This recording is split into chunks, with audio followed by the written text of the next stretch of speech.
യൗവനവും ലഹരിയും കാരണങ്ങൾ, പരിഹാരങ്ങൾ. Doctor Varghese Pannoose, professor of psychiatry, principal, government medical college, Kottayam. പുതുതലമുറയിൽ ലഹരി ഉപയോഗം കൂടിയിട്ടുണ്ട് എന്നത് തർക്കമില്ലാത്ത വസ്തുതയാണ്. തർക്കമുള്ളത് ഇതിൻ്റെ കാരണങ്ങളെപ്പറ്റിയും പരിഹാര മാർഗങ്ങളെപ്പറ്റിയുമാണ്. ആദ്യമായി കാരണങ്ങളെപ്പറ്റിയുള്ള തർക്കങ്ങൾ എന്തൊക്കെയാണ് എന്ന് നോക്കാം. 1.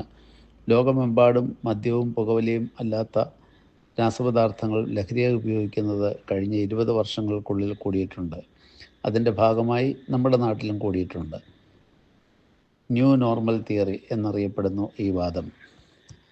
രണ്ടാമത്തേത്, മദ്യത്തിൻ്റെയും പുകയില ഉൽപ്പന്നങ്ങളുടെയും മേലുണ്ടായ നിയന്ത്രണങ്ങളും ബോധവൽക്കരണവും വിലവർധനയും ലഭ്യതക്കുറവും പുതുതലമുറയെ രാസലഹരിയിലേക്ക് എത്തിച്ചു. Substitution theory. മൂന്നാമത്തേത്, സിനിമാ രംഗത്തെയും കലാകായിക രംഗത്തെയും ഒക്കെ സെലിബ്രിറ്റികൾ രാസലഹരി ഉപയോഗിക്കുകയും അവയുടെ ഉപയോഗത്തെ പ്രോത്സാഹിപ്പിക്കുകയും ചെയ്യുന്നവരാണ്. സിനിമകളിൽ ഇവയുടെ ഉപയോഗം വ്യാപകമായി ചിത്രീകരിക്കുന്നു. ന്യൂജൻ കുട്ടികൾ അവരെ അനുകരിക്കുന്നു. Modelling theory. നാലാമത്തേത്, പാശ്ചാത്യ നാഗരിക സംസ്കാരത്തിൻ്റെ ഭാഗമായി മെട്രോ നഗരങ്ങളിലെ DJ പാർട്ടികൾ, നിശാ ക്ലബ്ബുകൾ എന്നിവ നമ്മുടെ യുവാക്കളുടെയും ജീവിതശൈലിയായി മാറി. ഈ ശൈലികൾ രാസലഹരിയുടെ വഴികളായി തീർന്നു. Urbanisation theory. അഞ്ചാമത്, കഞ്ചാവ്, ഉത്തേജക ലഹരികൾ എന്നിവ ഉപയോഗിക്കുന്നത് കൊണ്ട് ചില ഗുണങ്ങളൊക്കെ ഉണ്ട്. അമേരിക്കയിലെ ചില സംസ്ഥാനങ്ങളിൽ കനാബിസ് ഒരു അംഗീകൃത റിക്രിയേഷൻ വസ്തുവാണ്. റിലാക്സേഷൻ കിട്ടാനും ക്രിയാത്മകത വർദ്ധിപ്പിക്കാനുമൊക്കെ ഉപയോഗപ്പെടുത്തുന്ന ഈ വസ്തുക്കളൊന്ന് പരീക്ഷിക്കുന്നതിൽ എന്താണ് തെറ്റ് എന്ന വാദഗതികൾ സോഷ്യൽ മീഡിയയിൽ സജീവമാണ്. സോഷ്യൽ മീഡിയ തങ്ങളുടെ പ്രാണവായുവായി കൊണ്ടു നടക്കുന്ന യുവാക്കൾ ഈ വാദഗതിയിൽ ആകൃഷ്ടരാകുന്നു. Social media driven experimentation theory എന്ന് വേണമെങ്കിൽ ഇതിനെ പറയാം. ആറാമത്, ലഹരിയുടെ ഉൽപ്പാദന വിതരണ ശൃംഖലകളെ തകർക്കാൻ സർക്കാർ ആത്മാർത്ഥമായി ശ്രമിക്കുന്നില്ല. Government inaction theory. ഏഴാമത്, കുടുംബങ്ങളിൽ മൂല്യബോധം ഇല്ലാതായി. മാതാപിതാക്കൾ നല്ല മാതൃക കാട്ടുന്നില്ല. ശരിയായ നിയന്ത്രണമോ ആധികാരികമായ രക്ഷാകർതൃത്വമോ ഇല്ലാതായി. Family and parenting theory. ഈ മഴവിൽ കാരണങ്ങളിൽ എല്ലാം തന്നെ ചില വസ്തുതകളുണ്ട്. ഇവയെല്ലാം വ്യത്യസ്ത അളവിൽ കൂടിച്ചേർന്നാണ് രാസലഹരി എപ്പിഡമിക് ഉണ്ടാക്കിയിരിക്കുന്നത്. ഓരോ വ്യക്തിയിലും 7 ഘടകങ്ങളുടെയും സ്വാധീന ശക്തിയിൽ ഏറ്റക്കുറച്ചിലുകൾ ഉണ്ടായിരിക്കും എന്നതാണ് ക്ലിനിക്കൽ അനുഭവങ്ങളും പഠനങ്ങളും വ്യക്തമാക്കുന്നത്. ഇനി പരിഹാര മാർഗങ്ങൾ എന്താണെന്ന് നോക്കാം.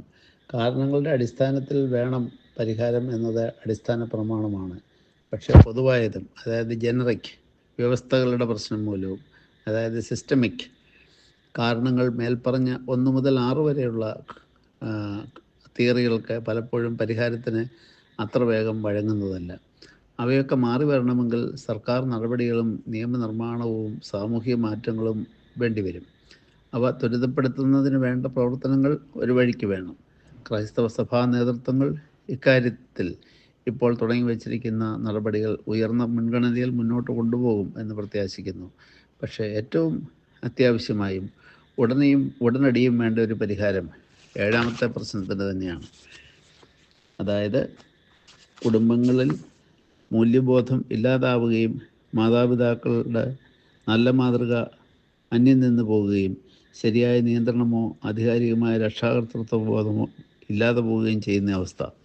കഴിഞ്ഞ 20-30 വർഷങ്ങൾ കൊണ്ട് നമ്മുടെ കുടുംബങ്ങളിലും അയൽപക്കങ്ങളിലും സംഭവിച്ചിരിക്കുന്ന ച്യുതികളെയാണ് ക്രൈസ്തവ സമൂഹം ഉടനടി കൈകാര്യം ചെയ്യേണ്ടത്. 1. മാതാപിതാക്കൾ ലഹരി ഉപയോഗത്തോട് സ്വീകരിച്ചിരിക്കുന്ന ഉദാരമായ സമീപനം മാറ്റി മക്കൾക്ക് മാതൃകയാകണം. ആഘോഷവേളകളിലും അതിഥി സൽക്കാരത്തിലും മദ്യത്തിന് വന്നിരിക്കുന്ന സ്വീകാര്യതയും മാന്യതയും ഒരു പെർമിസീവ് അന്തരീക്ഷം വീടുകളിൽ ഉണ്ടാക്കിയിട്ടുണ്ട്. സഭാ നേതൃത്വങ്ങൾ പ്രബോധനപരമായ ഒരു ഉറച്ച നിലപാടെടുക്കുകയും നടപ്പിലാക്കുകയും ചെയ്യണം ഇക്കാര്യത്തിൽ. 2. പ്രകടനപരമായ പ്രചാരണങ്ങൾ ഒഴിവാക്കി കുടുംബങ്ങളിലേക്കും കുടുംബ കൂട്ടായ്മകളിലൂടെ വ്യക്തികളിലേക്കും എത്തിച്ചേരുന്ന ശാസ്ത്രീയ ഇടപെടലുകൾക്ക് ചാലകങ്ങളായി മാറുക. അല്പം വിശദീകരണം ഇവിടെ ആവശ്യമുണ്ട്. ലഹരി വസ്തുക്കളുടെ ദോഷഫലങ്ങളെപ്പറ്റിയുള്ള ക്ലാസുകൾ, സെമിനാറുകൾ, വാഹന പ്രചാരണ ജാഥ എന്നിവയുടെ സമയം കഴിഞ്ഞു. ലഹരി ഉപയോഗം മൂലം പ്രശ്നത്തിലായിരിക്കുന്ന വ്യക്തികളിലേക്കും കുടുംബങ്ങളിലേക്കും അവരുടെ അന്തസ്സിനെ ബാധിക്കാത്ത രീതിയിൽ കോലാഹലങ്ങളൊന്നുമില്ലാതെ ആത്മീയ പ്രവർത്തകർക്ക് എത്തിച്ചേരാൻ കഴിയണം. രോഗം, തൊഴിലില്ലായ്മ, സാമ്പത്തിക ക്ലേശങ്ങൾ തുടങ്ങിയ ഭൗതിക കാരണങ്ങളെയും വിഷാദം, ഉത്കണ്ഠ, ദാമ്പത്യ പ്രശ്നങ്ങൾ, മനോരോഗങ്ങൾ തുടങ്ങിയ മാനസിക പ്രശ്നങ്ങളെയും, ഒറ്റപ്പെടൽ, അപമാനം തുടങ്ങിയ സാമൂഹിക പ്രശ്നങ്ങളെയും, നിരാശ, കുറ്റബോധം, ദൈവം പോലും എന്നെ ഉപേക്ഷിച്ചു എന്ന രീതിയിലുള്ള ആത്മീയ പ്രശ്നങ്ങളും മുൻവിധികളില്ലാതെ മനസ്സിലാക്കണം. അവരെ സ്പർശിക്കുകയും കേൾക്കുകയും മനസ്സിലാക്കുകയും വേണം. മാനസിക ശാരീരിക ആരോഗ്യ പ്രശ്നങ്ങൾ ലഹരി ഉപയോഗത്തിൻ്റെ സഹരോഗങ്ങളാണ്, കോമോർബിഡിറ്റീസ്. ഉചിതമായ ചികിത്സ ശാസ്ത്രീയമായി തേടുന്നതിനെ അവരെ പിന്തുണയ്ക്കാം. തൊഴിൽ സാമ്പത്തിക പ്രശ്നങ്ങൾക്ക് ഉചിതമായ സർക്കാർ പദ്ധതികളുടെ ഗുണഭോക്താക്കളാക്കാൻ സാധിക്കുമെങ്കിൽ അതിനുവേണ്ട കാര്യങ്ങൾ ചെയ്തു കൊടുക്കാം. ലഹരി ഉപയോഗിക്കുന്ന വ്യക്തിയും ആ കുടുംബവും നേരിടുന്ന ഒറ്റപ്പെടലും പുറന്തള്ളലും തിരുത്തപ്പെടണം. അന്തസ്സോടെ ഇടവകയോടും കൂട്ടായ്മയോടും ചേർത്ത് നിർത്തണം.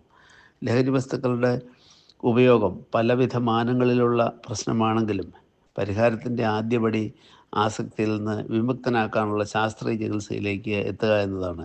ഡി അഡിക്ഷൻ ചികിത്സ എന്നതിൻ്റെ ആദ്യപടി തലച്ചോറിനെ ലഹരി മുക്തമാക്കുക എന്നതാണ്. അതിനാൽ ആധുനിക വൈദ്യശാസ്ത്രത്തിൻ്റെ സഹായം ആവശ്യമാണ്. അടുത്തപടിയായി ലഹരി വിമുക്തി നിലനിർത്തുന്നതിനാവശ്യമായ മോട്ടിവേഷൻ തെറാപ്പിയും പുനരധിവാസ ചികിത്സയും റിഹാബിലിറ്റേഷൻ വേണം. സഭകളും ക്രൈസ്തവ പ്രസ്ഥാനങ്ങളും നടത്തുന്ന ആശുപത്രികളിൽ ഇത്തരം സംവിധാനങ്ങൾ ഏർപ്പെടുത്തുന്നതിന് മുൻഗണന ഉണ്ടാകണം. 3. ക്രൈസ്തവ മൂല്യങ്ങളും ശാസ്ത്രീയമായ അറിവുകളും. ഈ കാലഘട്ടത്തിൽ neuro science of child and adolescent development, behavioural principles എന്നിവ സമന്വയിപ്പിച്ചുള്ള രക്ഷാകർതൃത്വ പരിശീലന പരിപാടികളൊക്കെ ക്രൈസ്തവ സഭകൾക്ക് സംയുക്തമായി നടപ്പിലാക്കാൻ സാധിക്കും. 21-ാം നൂറ്റാണ്ട് നമ്മിൽ നിന്ന് ആവശ്യപ്പെടുന്നത് ഒരു ആന്തരിക സുവിശേഷീകരണമാണ്.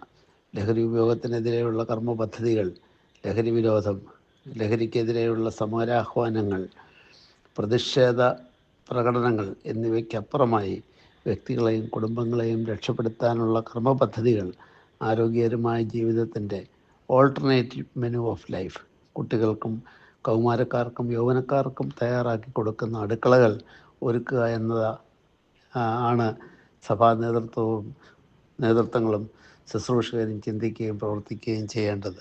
നന്ദി.